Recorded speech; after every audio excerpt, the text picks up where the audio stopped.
Hoje nós estamos numa data muito propícia a falar sobre paternidade. E hoje eu gostaria de caminhar com vocês pelo Pai Nosso. Hoje eu gostaria de discorrer o Pai Nosso com vocês. Então abra sua Bíblia em Mateus 6. Nós vamos ler do 9 ao 13.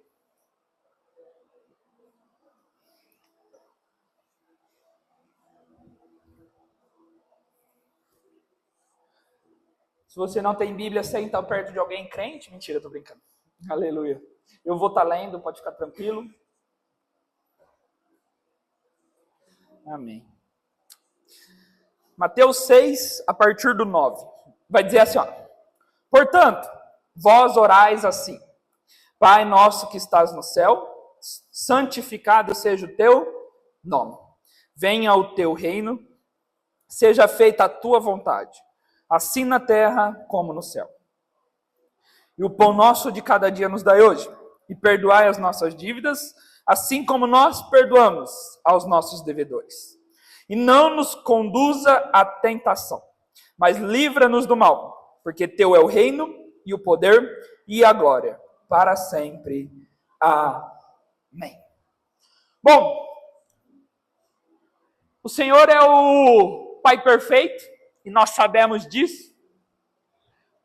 Nós sabemos que Ele é o exemplo de paternidade perfeita. E qual que é a nossa obrigação? Se Ele é um bom Pai, se Ele é o Pai perfeito, a nossa obrigação é conhecer a vontade dEle. É conhecer sobre Ele. É conhecer Ele. E aí a nossa vida vai ficar muito melhor. E o Dia dos Pais é uma data de celebração, mas também é uma data de muita dor para alguns. Alguns que não tiveram bons pais, alguns que não tiveram pais, alguns que não estão mais com os pais, com seu pai. Alguns que o pai não foi o que deveria ser. E muita gente carrega muito peso quando nós falamos sobre paternidade. Toda vez que nós tocamos no assunto paternidade, uma grande parcela da população carrega muito peso por causa de homens que não entenderam a herança que tinha nas mãos. Por causa de homens que não entenderam o que a Bíblia deixa claro como paternidade. Como homens que não receberam também uma boa paternidade, então também não souberam. Enfim. Mas hoje eu quero fazer uma pergunta, que é como deve ser um pai de verdade? E onde encontramos esse pai? Eu sei que mesmo que doa falar sobre paternidade, nós precisamos entender que Deus é um bom pai. Por mais que seja muito difícil para você associar a figura de pai a ser um bom pai, é necessário que a gente consiga olhar para o Senhor e entender que Ele é tudo aquilo que faltou no nosso pai.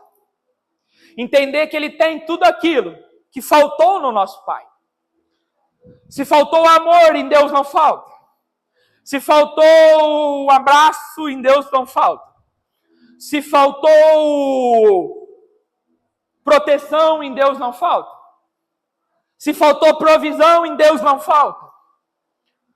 Enfim, eu não sei qual foi, ou se é que faltou algo do seu pai paterno contigo.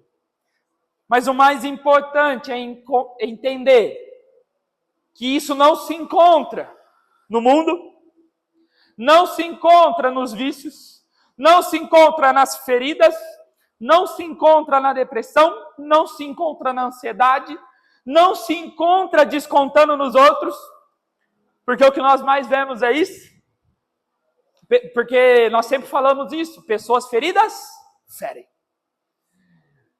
E aí, por feridas paternas, nós ferimos outras pessoas. Nós ferimos nossos filhos, nós ferimos a igreja, nós ferimos outras pessoas. Então, que nessa noite o meu intuito é que você possa derramar toda a sua frustração com seu pai paterno diante do Senhor e que você possa encontrar na sua vida com Deus o bom pai que Ele é, o pai perfeito que Ele é. Aleluia! Glória a Deus! E no Sermão do Monte, Jesus nos ensina a orar. Aqui faz parte do Sermão do Monte, e ele diz, portanto, vós oreis assim. E ele não está dando apenas uma fórmula de palavras repetitivas. Mas aqui ele está revelando o coração do Pai e a nossa identidade de filhos. O Pai Nosso não é algo para você só falar. Não, é para você entender. É para você viver. É para você se basear. Amém? Glória a Deus. O Pai Nosso, antes de tudo, é uma radiografia, irmãos, de como Deus exerce a paternidade dele. E para que nós possamos imitá-la. Amém? Primeiro ponto que eu quero falar com vocês hoje, primeiro versículo, você vai orando aí comigo, você vai lendo aí comigo, se você tiver com a Bíblia aberta. E começa assim, portanto vós orais assim. E aí fala, Pai Nosso. No Antigo Testamento e no judaísmo da época, Deus era visto primeiramente como um rei, como um juiz, como o Altíssimo, como um Criador. No Velho Testamento não tinha essa questão de olhar para Deus como Pai. Aleluia? Amém? Até aqui? Então, quando se usa esse termo Pai Nosso, às vezes a gente nunca se apegou nesse termo, mas isso era revolucionário para a época. Poder chamar Deus de Pai. Quando Jesus começa a ensinar a chamar Deus de Pai, ele já estava mostrando qual era o desejo do Senhor. Que ele não queria apenas servos. Ele não queria mais apenas criaturas. Ele não queria apenas mais sacrifícios. Agora ele queria, ele sempre quis isso, se nós lermos toda a Bíblia. Mas aqui é o ápice. Ele queria filhos. Ele queria relacionamento. Ele queria intimidade. Porque um bom pai e um bom filho, eles têm o quê? Intimidade. Um bom pai e um bom filho, ele tem o quê? Relacionamento. Então chamar Deus de Pai aqui era revolucionário para a época. E a palavra grega aqui para pai é pater. Pater, sei lá, o pessoal que fala grego aí me perdoa. E isso indicava origem, sustento e autoridade amorosa. Deus continuava sendo autoridade, mas ele gostaria de ser visto como uma autoridade amorosa. E muitas vezes nós olhamos para Deus não como uma autoridade amorosa. Nós olhamos para Deus como o Velho Testamento olhava. Como um criador, como um juiz, como um rei. Pastor, está errado? Não. Ele é criador, ele é rei, ele é juiz. Não está errado. Mas a questão eu gosto muito de uma frase que a pastora Ananda diz, que quando nós deixamos de orar, Deus não deixa de nos amar, mas nós deixamos de experimentar a profundidade desse amor. E eu quero dizer a mesma coisa. Quando nós olhamos para Deus sem entender que Ele é Pai, Deus não nos ama menos por isso. Nós não estamos em pecado por isso. Mas nós deixamos de desfrutar da profundidade do amor dele. Quando nós olhamos para Deus apenas como um rei, apenas como um juiz, apenas como um criador, ok, porque ele é tudo isso. Mas aí você está deixando de desfrutar da boa, agradável e perfeita vontade dele. Amém? Estão comigo? Então, ele fala, Pai Nosso. E o nosso aqui, eu sei que você já ouviu, mas eu preciso te lembrar. Porque nós ouvimos tanto sobre esse nosso, mas é tão difícil de aplicar. Aqui não é pai meu. Aqui não é pai do Vitor. Aqui não é o pai da Dona Antônia. Aqui não é o pai da tia Rosemar. Aqui não é o pai do Leandro. Aqui é o pai nosso. Aqui é o pai nosso. E quando nós entendemos que o pai é nosso, nós começamos a agir diferente. Nós não chamamos o outro de irmão à toa. Acho que você nunca reparou isso. Mas nós não chamamos o outro de irmão à toa. E é muito interessante, talvez não seja na sua casa, irmão, e tudo bem. Mas eu preciso que você entenda como funciona uma família saudável. Uma família saudável, os irmãos se conversam, os irmãos se amam, os irmãos brigam, mas os irmãos resolvem. Numa família saudável, os irmãos se assentam à mesa com o pai. Isso é uma família saudável. Em uma família saudável, um ora pelo outro, um se preocupa com o outro, na dificuldade um ajuda o outro. Isso é uma família estruturada. A família estruturada é se o Marinaldo tem um problema, Marinaldo é meu pai, Marinaldo tem um problema, o Vitor tem um problema. Se o Vitor tem um problema, a Pamela tem um problema, que é minha irmã. Então, numa família saudável e estruturada, as coisas funcionam dessa forma. E Deus sempre quis que nós fôssemos uma grande família estruturada. Porque Ele é o Pai perfeito. Então, nós precisamos parar, irmãos, a principal oração da Bíblia é o Pai Nosso. E ela não tem um eu. E nós só oramos eu. Eu preciso disso, eu preciso daquilo, o Senhor faz isso na minha vida. Enquanto Deus nos leva a dizer, Pai nosso que estás no céu, santo é o teu nome. E aí depois ele vem com o pão nosso, que também é nosso, mas depois nós chega lá. Não tem um eu na oração mais importante da Bíblia.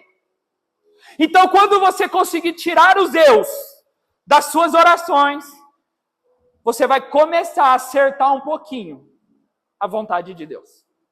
E não é fácil. Estou nessa luta com vocês. Quando nós conseguimos tirar os eus das nossas orações, o egoísmo das nossas orações, nós vamos começar a ser ouvido mais. E, pastor, então nunca posso pôr o eu? Claro que você pode, irmão. Você tem que pedir perdão pelos seus pecados. Você tem que agradecer pelo que Deus te deu. Amém? Pode pedir as coisas que você quer também. Mas não é todo dia, não é toda hora, não é 90% da pregação, da oração. Nós pegamos as nossas orações, 90% eu falo sobre mim, 5% eu falo sobre Deus, 5% eu divido para a galera que pediu. Oração. Se eu lembrar de orar por aquele que pediu. Então me desculpa, o Pai não é nosso se nós vivemos dessa forma. Me desculpa, já começar com os dois pés no peito. Mas o Pai não é nosso. Se você pensa em você antes de pensar no seu irmão. O Pai não é nosso se você ora 90% das vezes por você. E 10% pelos outros. Então, nós precisamos realmente entender o que é o Pai Nosso. O Pai Nosso é mandar uma mensagem. Como é que tá? O Pai Nosso é mandar uma mensagem, estou orando por você. O Pai Nosso é, de vez em quando, visitar. O Pai Nosso é dar uma carona. O Pai Nosso é dar um abraço. É o Pai Nosso. Aí nós estamos entendendo o que é o Pai Nosso. Começando a entender. O Pai não é teu. E sabe o que nós parecemos, irmãos? Nós parecemos duas crianças de 3, 4, 5 anos que brigam pelo colo do pai. Lá em casa, a Débora vem correndo, senta no meu colo. A Sara já vem, não, meu pai, não sei o que é, meu pai, sai fora. Eu falo, calma, tem colo para todo mundo. Calma, tem pai para todo mundo, tem abraço para todo mundo. Vem cá. E com Deus é a mesma coisa, tem pai para todo mundo. Mas nós estamos tão acostumados com eu, que até o Deus nós queremos que seja só meu. Israel, irmãos, era o povo escolhido. A nação santa. O povo de Deus. E eles quiseram tanto Deus só para eles, que eles ficaram quase sem nada. E nós fazemos a mesma coisa. Nós queremos Deus tanto só para mim, que parece que nós ficamos sem nada dele. Mas vamos avançar. Amém? Aí ele continua e diz, ele fala o Pai Nosso, aí ele continua, que estás nos céus, santificado seja o teu nome.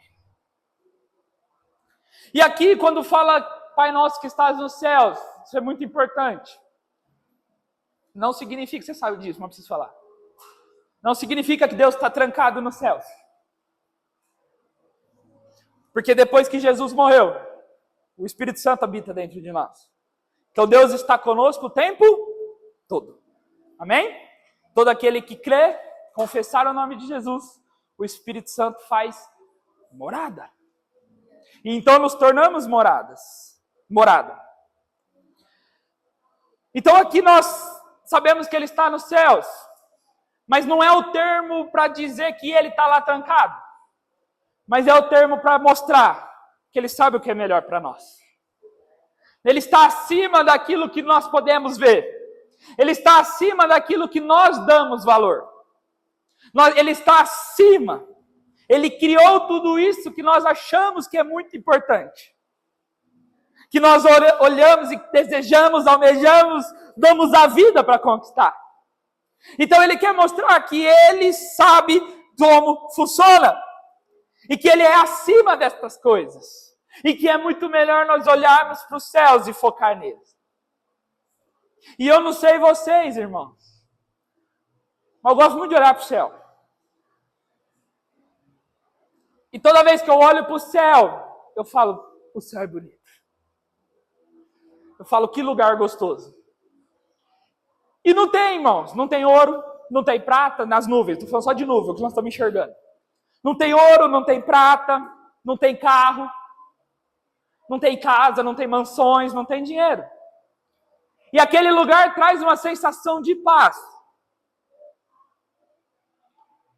Então, quando o Senhor pede para nós mantermos os olhos nele, é porque nele é a nossa verdadeira paz. Se nós olhando para algo que ele criou já nos dá a paz, imagina verdadeiramente podendo olhar nos olhos do nosso Criador, verdadeiramente tendo a certeza de que ele está conosco, tendo a verdadeira certeza que ele habita em nós, que ele está conosco, que ele nos comprou, que ele nos amou, que ele nos chamou, que ele nos perdoou, que ele continua com misericórdia nos chamando.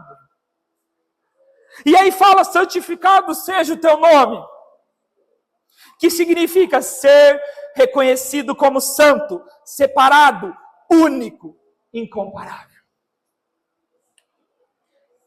É isso que nós temos que entender, Deus é único e incomparável. E é maravilhoso ter um ser que é único e incomparável, como nosso Pai. Eu não sei você, irmão, não sei como você se sente com isso, mas eu me sinto muito feliz. Me dá muito mais paz de saber que nós temos um Pai que é único, incomparável, perfeito. E é esse ponto de Deus que nós precisamos reconhecer. Nós precisamos entender a autoridade com integridade de Deus. Porque Deus é Pai. E um Pai com amor. Mas está nos céus. E aqui o céu significa soberania. Então ele é soberano. Mas ele é amor. Amém? Amém? Então o nome de Deus é santificado, irmão. Quando? Agora eu quero aplicar para a sua vida. Quando que o nome de Deus é santificado? Quando que o nome de Deus é santificado? Sabe quando que o nome de Deus é santificado, irmãos? Quando o caráter dele é revelado em nós. Quando a face dele é revelada através de nós. Quem aqui é pai? Levanta a mão aí. Amém. As mães vão saber também. A maior alegria de um pai é ver tudo aquilo que ele tem de bom no filho. E aquilo que ele tem de ruim não ver no filho. Mas a maior alegria de um pai é ver o filho representando aquilo que o pai ensinou. O maior orgulho de um pai é ver o filho cumprindo o legado, levando o legado que o pai deixou. Eu acabei de falar que a nossa meta não seja deixar patrimônios, mas legado. Então a maior alegria de um pai é ver que o filho está seguindo o legado. Deus não é diferente, irmão. A maior alegria de Deus é ver os atributos dele sendo revelados em nós. É ver os frutos dele, o fruto dele, o amor, a paciência, a amabilidade, a longanimidade. Ver tudo isso manifesto em nós. Deus é santificado, Deus é louvado, Deus é adorado. Quando nós, não somente com palavras também, mas não somente com palavras, expressamos a vontade dele, expressamos o caráter dele, expressamos o amor dele. Em nenhum momento Jesus disse: fiquem parados aí, peguem tudo que receberam do Pai, peguem tudo que receberam de mim e guardem para vocês. Em todo tempo Jesus mandou o povo ir, fazer discípulos, amar, cuidar, orar, curar, manifestar aquilo que ele deixou. Então é quase que impossível nós dizermos que estamos vivendo o centro da vontade de Deus se nós não estamos revelando aquilo que ele nos deixou. Se nós não estamos revelando aquilo que ele é. Se nós não estamos revelando quem ele é. Se nós só pensamos em nós. Voltamos para o Pai meu, não para o Pai nosso. Mas não quero voltar para o Pai meu, vamos seguir. Vocês estão comigo?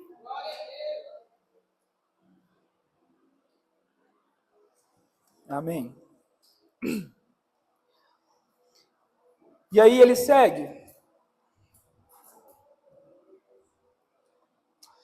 E diz: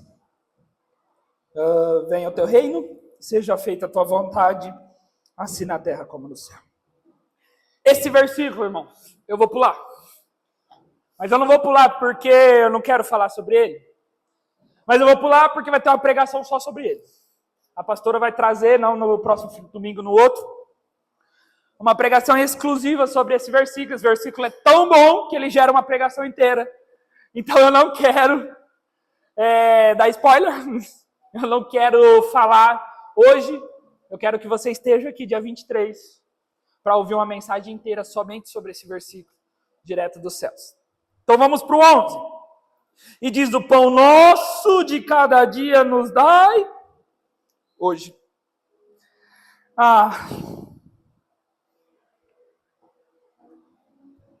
O pão aqui é bem óbvio. Refere-se ao sustento. Refere-se ao essencial para a vida.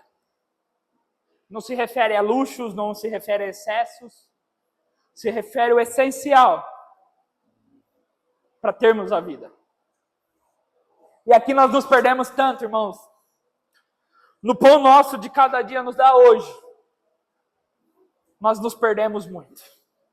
Porque, primeiro, a gente ainda acha que o pão é meu.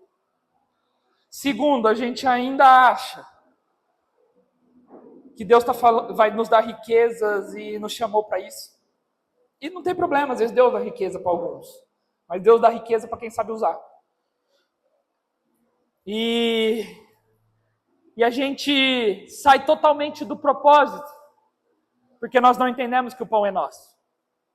Porque quando o pão é nosso, irmãos, se eu tenho 2, eu divido. Se eu tenho 5, eu divido. Se eu tenho 20, eu divido. Se eu tenho 1, eu divido. Se eu tenho meio, eu divido. Porque o pão é nosso. Quando o pão é nosso, nós entendemos que não é só sobre as minhas riquezas, sobre os meus problemas. Irmãos, se você me conhece, sabe que eu sou bem a favor de você trabalhar e construir e dar uma ótima vida para sua família. Eu trabalho para isso. Mas quando nós não entendemos que o pão é nosso, nós queremos reter. E eu não sei se vocês lembram o que acontecia no deserto. Caía maná dos céus. Todo mundo aqui lembra disso, eu espero. E caía maná dos céus. E era o maná diário. E qual que era a ordem clara e explícita de Deus? Não colha mais do que o suficiente para um dia. E aí o que acontecia?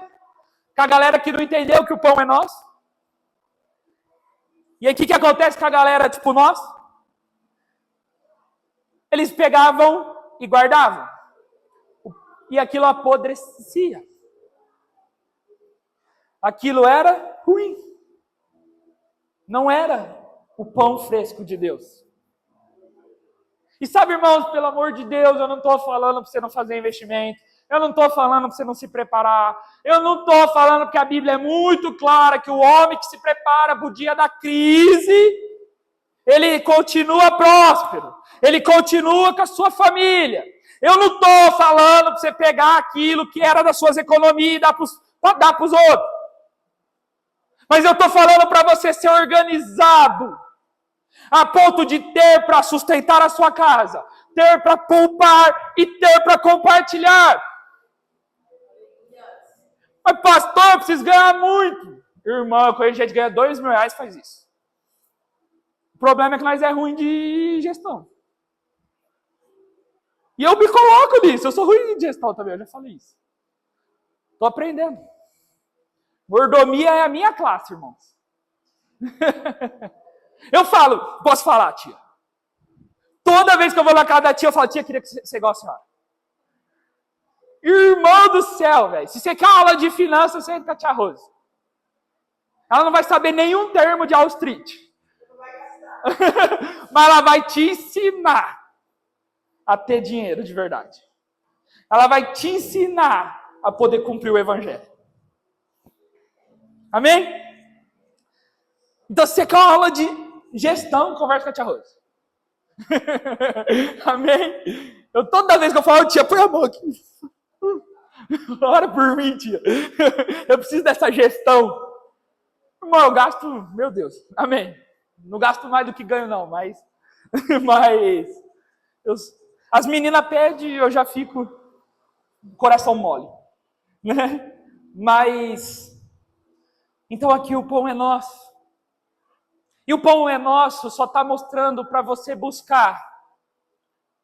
O pão nosso de cada dia. Está falando para você buscar o necessário para o dia. A palavra do Senhor é muito clara, que cada dia tem o seu próprio mal. Basta cada dia o seu próprio mal. O famoso um leão para matar por dia. Então não tenta antecipar o leão de amanhã. Não tenta, vai dar errado. Não tenta matar 2 leões hoje que você não tem força para matar 2. É 1 por dia. É 1 por dia.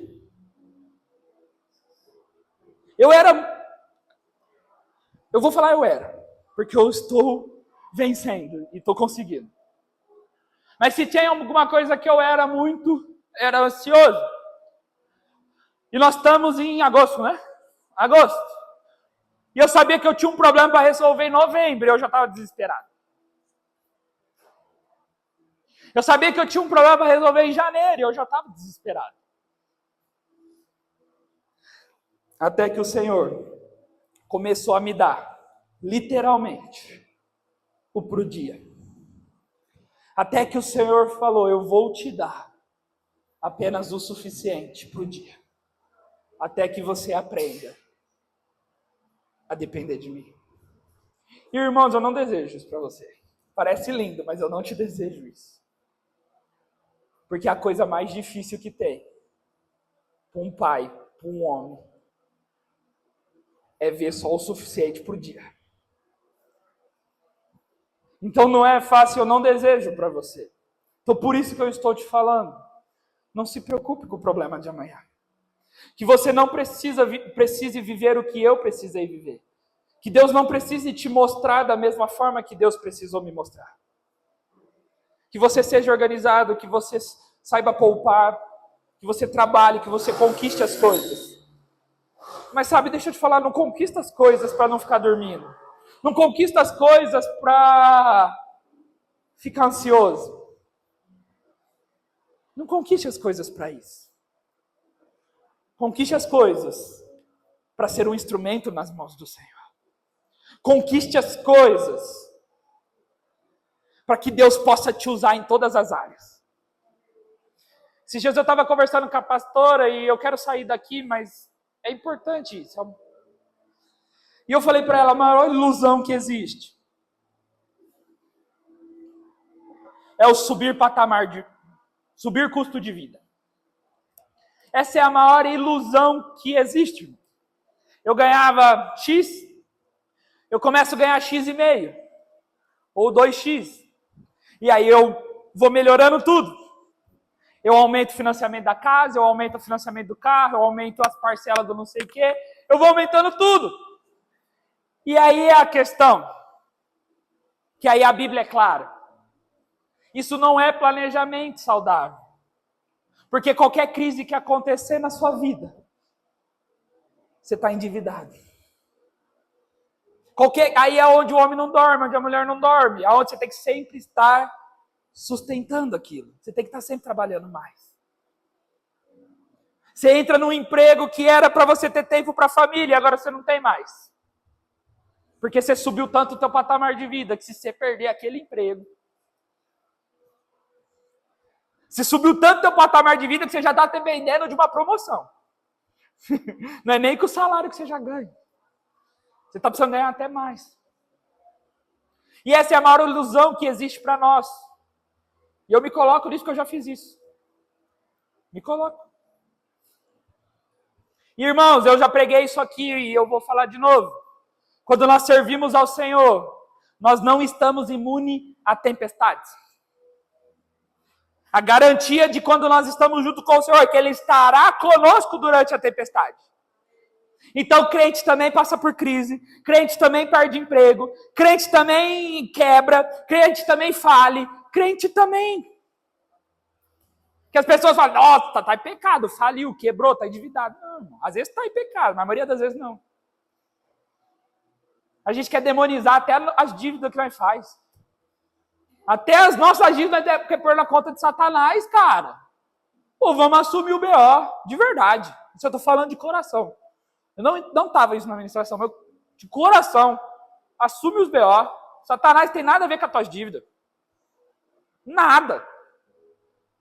Nada, nenhuma. Não foi Satanás que comprou e colocou o teu nome. Que crente é esse que Satanás pega e usa do jeito que quer? Então, ou você não é crente ou não é Satanás. Então, eu acredito que você é crente. E eu acredito que a dívida é problema teu também. Amém? Vamos seguir, pelo amor de Deus. Aleluia. O povo tá bravo já comigo. Também é um cara feio. E aqui ele fala, o pão nosso de cada dia nos dai hoje. E aqui eu quero que você não veja só como esse alimento diário e físico, mas eu quero que você busque esse alimento espiritual. Que você possa buscar o Pai todos os dias. Que você possa se relacionar com o Pai todos os dias. Que você possa ir para a presença do Pai todos os dias. Quem aqui é filho? Todo mundo. Não precisa levantar a mão, foi só a zoeira.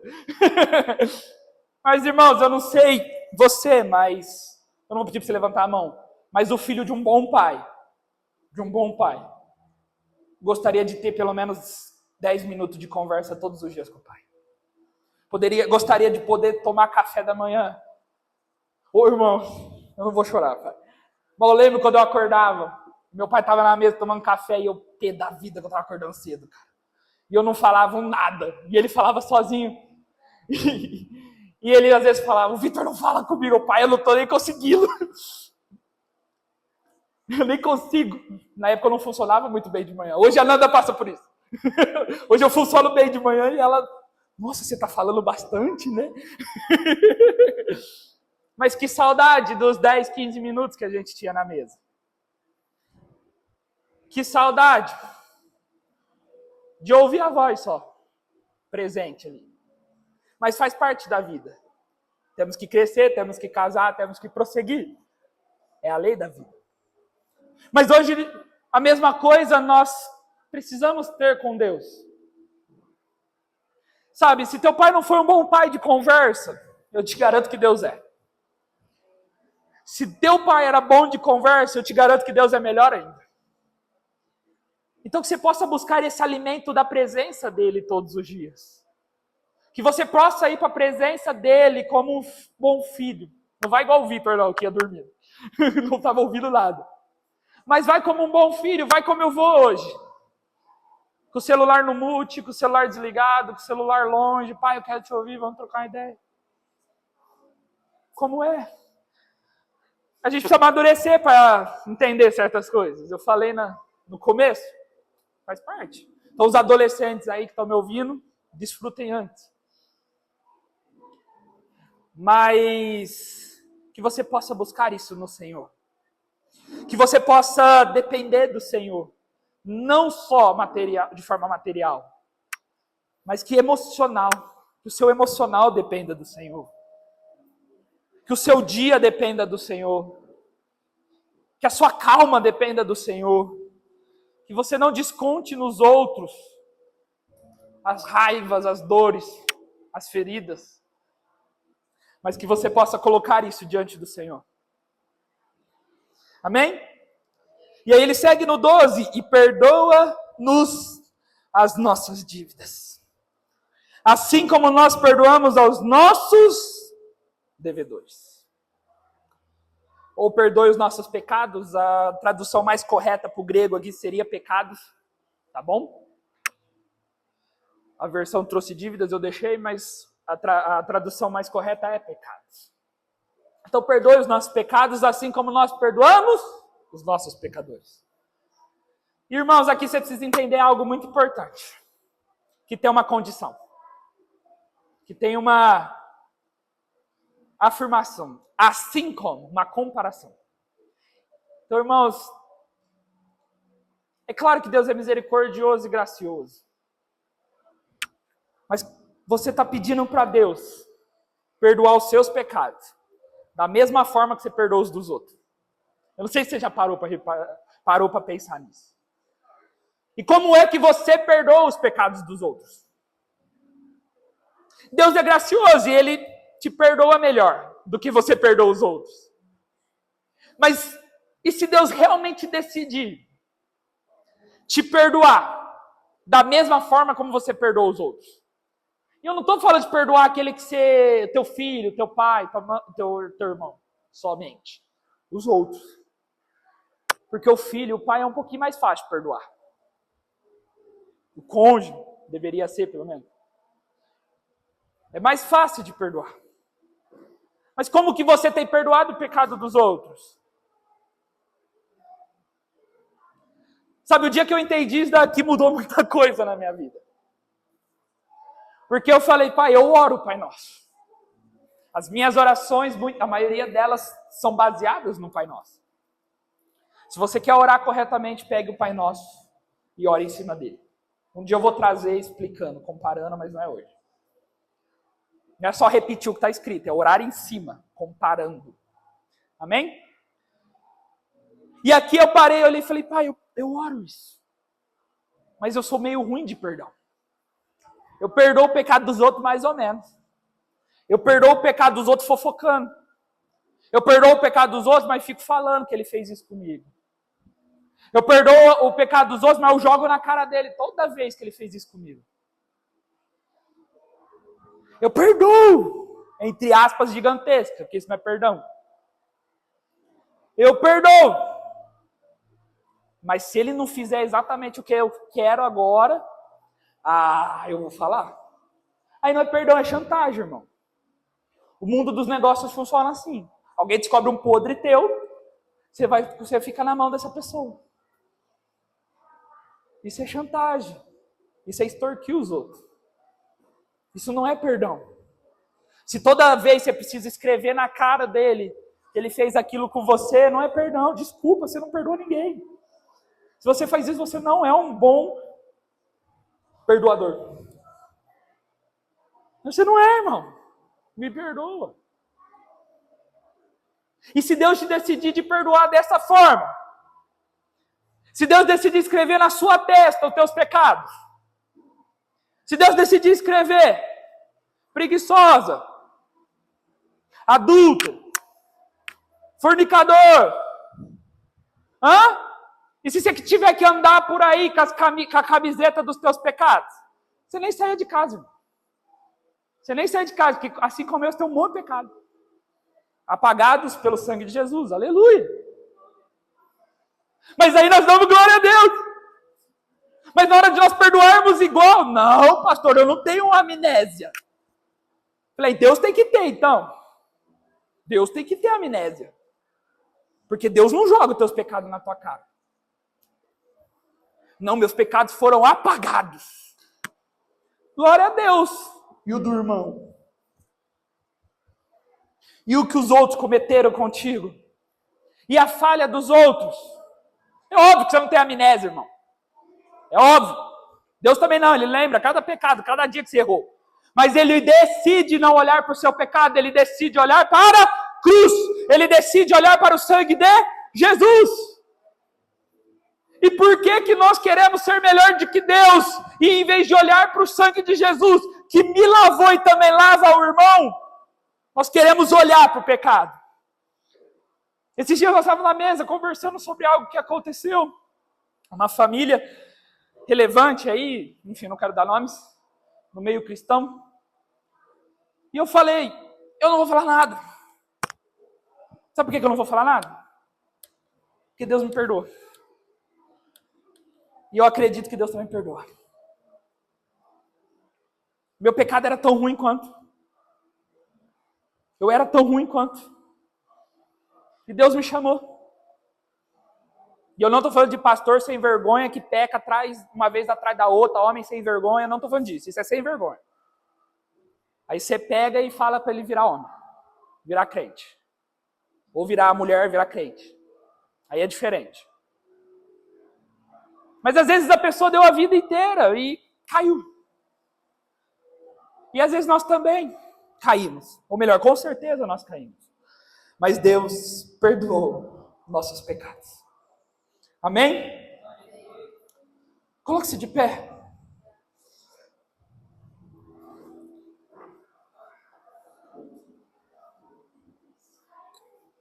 Eu quero falar algo para as famílias. Hoje é dia dos pais e eu quero falar com você, família.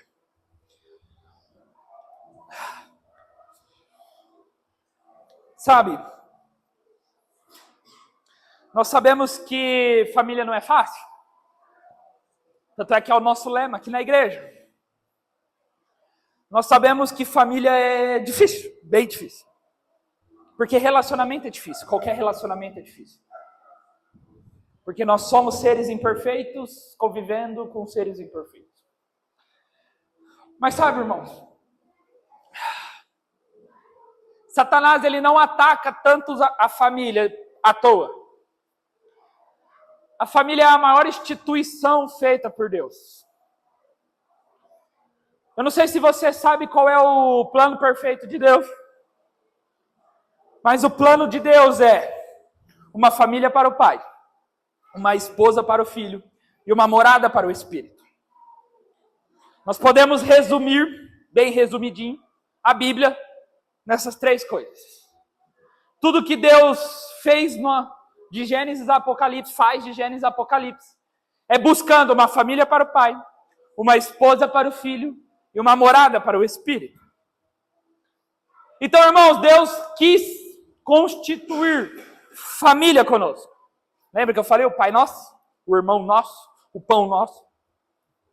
Então Deus quis constituir uma família para Ele. E é a mesma coisa que Ele deseja para nós. Que nós sejamos, que nós tenhamos família. E agora estou falando de família de sangue mesmo, não só da igreja. Então, sabe, eu quero te dizer algo que... Eu não sou velho, irmãos. Sou bem novo. Mas graças a Deus eu descobri rápido. É que família é o plano mais importante de Deus. Família é a primeira coisa. Sua esposa, seu marido, depois de Deus, óbvio, é a primeira coisa. Seus filhos são a segunda, mas junto com a primeira. Então, sabe, que você possa realmente refletir sobre a sua família. E agora, para os casados, eu não quero que você reflita nos teus irmãos, não. Eu quero que você reflita na tua casa. Irmão virou parente depois que você casou, não é mais família. Pai e mãe virou parente depois que você casou. Depois que você casou, é marido, esposa e filhos. Se os filhos ainda estão dentro de casa, senão é só marido e esposa. Primeiro, depois vem o restante. Então pensa como está a tua casa, como está o teu lar. E sabe, é sempre uma boa oportunidade para nós pedirmos perdão, há sempre uma boa oportunidade para nós recomeçarmos, há sempre uma boa oportunidade para nós perdoarmos. Há sempre uma boa oportunidade para nós lutarmos. Então, sabe, que você possa refletir sobre isso. Porque, sabe, eu te garanto uma coisa. Tem um monte de coisa que nós não experimentamos em Deus. Que nós não aprendemos a valorizar nossa família. Tem um monte de coisa que nós deixamos de desfrutar em Deus. Porque nós não aprendemos a valorizar nossa família, nossa casa. Porque nós trocamos a ordem. Nós colocamos o emprego na frente, nós colocamos o dinheiro na frente, nós colocamos a igreja na frente. Nós colocamos um monte de coisa na frente daquilo que tinha que ser o primeiro, tirando Deus, tá? Deus é óbvio que é o primeiro. Mas nós colocamos um monte de coisa na frente daquilo que tinha que ser o primeiro. E como eu disse muito claramente na mensagem que eu falei aqui no início, não tem como a gente voltar. Ah, irmão, eu queria. Vitor, qual é o teu desejo hoje? Voltar uma vez. Eu já falei isso aqui, não tinha como com 20 anos você ter a maturidade que você tem hoje. Não tem como há 5 anos, 10 anos, 20 anos atrás você ter a maturidade que você tem hoje. Então tudo bem, aceita seus erros, aceita suas falhas. Mas se nós realmente acreditamos que Deus pode recomeçar nossas vidas, nós temos que ter fé que Deus pode recomeçar nossas famílias. Se nós realmente acreditamos que Deus pode nos dar algo melhor, nós realmente precisamos acreditar que Deus pode dar algo melhor para a nossa família. Então, sabe, se você trocou a ordem, se você inverteu as prioridades, é um bom dia para você pedir perdão.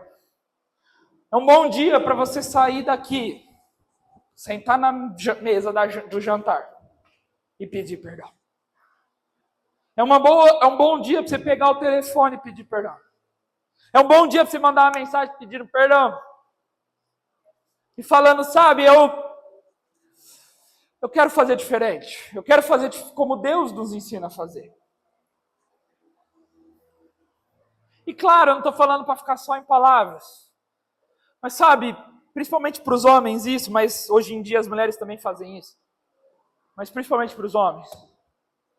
Irmãos, não tem dinheiro no mundo que vale a tua família. Não tem. Não tem. Não tem dinheiro, não tem carro, não tem mansão que dê paz como a tua família vai te dar.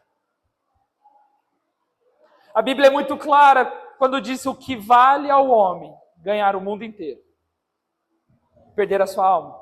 Mas ele diz também que aquele que não cuida dos seus é pior que o incrédulo.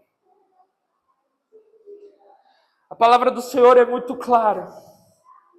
E isso vale para as mães, para as mulheres também. Aquele que não cuida dos seus é pior do que o incrédulo. Irmão, Deus está falando que era melhor você ser ateu do que não cuidar dos seus. Então, sabe, cuida de verdade. E quando eu falo cuidar, não é só dinheiro, não. Cuida, dá um abraço, fala eu te amo. Cuida, esteja presente, esteja perto. Vai correr na represa, vai caminhar na represa, vai comer um pastel com caldo de cana, vai chupar um picolé. Se tiver mais condições, vai para um bom restaurante. Vai fazer uma viagem. Vai fazer uma viagem, vai viver com a sua família. Algo diferente. Nós temos Olímpia, irmãos, indico muito. Maravilhoso. Maravilhoso. Lugar gostoso. Vai lá. Você nem precisa viajar um mês, 5, 7 dias. 2 dias lá você vai ficar. Então assim, eu estou falando do fundo do meu coração, gaste tempo com a sua família. Filhos, gaste tempo com os pais. Pais, gastem tempo com os filhos. E principalmente, pais. Mãe, pai, marido, mulher. Gastem tempo entre vocês. Irmãos, meu pai e minha mãe estão aqui. E meu pai e minha mãe não eram crente. Eu não cresci cristão. Na verdade, minha irmã se converteu, levou nós tudo para a igreja. Graças a Deus pela minha irmã. Aleluia. Mas, irmãos, meu pai e minha mãe tinham um monte de erro. Mas sabe uma coisa que eu trago para o meu relacionamento até hoje? Eles até me ajudam nisso, ficando com as crianças. Mas é que eles sempre tiveram o tempo deles. E isso é tão maravilhoso que hoje, irmãos, eu passo isso tanto para minhas filhas. Eu passo tanto isso para minhas filhas. Que eu começo a me arrumar para sair cananda. A Débora e a Sara vai lá ver se eu tô com a roupa que ela merece que eu esteja. E eu não tô zoando. Ela, se você for com essa camisa, a mãe não vai gostar. Eu passei tanto isso para elas, que recentemente fazia tempo que eu e a Nanda não tinha um tempo só meu e dela. A Débora e a Sara chegou, a gente tem a segunda-feira que é o dia da família, a gente toda segunda-feira faz algo junto. Elas chegaram no dia que era delas, no dia que a gente brinca com elas, no dia que a gente faz as coisas que elas escolhem, nós comemos o que elas querem, nós brincamos do que elas querem. Elas chegaram, arrumaram a mesa para 2 lugares. E falaram, não pai, não mãe, fica só vocês 2, a gente vai lá pro quarto. E durante horas elas ficaram no quarto, para mim e para Nanda poder conversar, dar risada na mesa, só eu e ela. Então sabe, irmãos, eu e a Nanda já passamos por um monte de problema, continuamos passando, tivemos as nossas crises, já pensamos em largar também, como todo mundo. Ô, seu pastor Jé, você também, eu sei. Ah, nossa, só o pastor agora, não me olha com essa cara não. Né? Já pensamos em tudo que você pensa, irmão. Mas o que nos fortaleceu em cada crise foi os nossos tempos. Eu sempre peguei o telefone. E eu sei, às vezes você não tem rede de apoio. Liga pro pastor, eu juro que eu vou ser tua rede de apoio. Não tem que deixar os filhos, deixa comigo, eu amo criança. Mas eu sempre peguei o telefone, pai, mãe, as meninas podem ir pra tua casa aí? Tô precisando dar um rolê. Tô precisando ir para não sei aonde. E isso eu herdei deles, porque até quando lugares que eles foram viajar, e eu era doido para ir. Meu pai olhava para mim, não, você vai ter muita chance para ir, vai só eu e tua mãe. Eu falo, nossa, tem a vida inteira para ir para esses lugares. Vai eu e tua mãe. Eu falo, é verdade, vai você e a mãe. Eu ficava jogando bola, minha diversão. Então, sabe, irmãos, isso que eu estou falando não é espiritual, mas fortalece a espiritualidade. Fortalece o nosso coração. Amém? Eu não quero ser longo com vocês. E eu quero falar para você, para a gente encerrar, que o Pai Nosso nos mostra quem Deus é. Que Ele é um Pai próximo, soberano, provedor e misericordioso.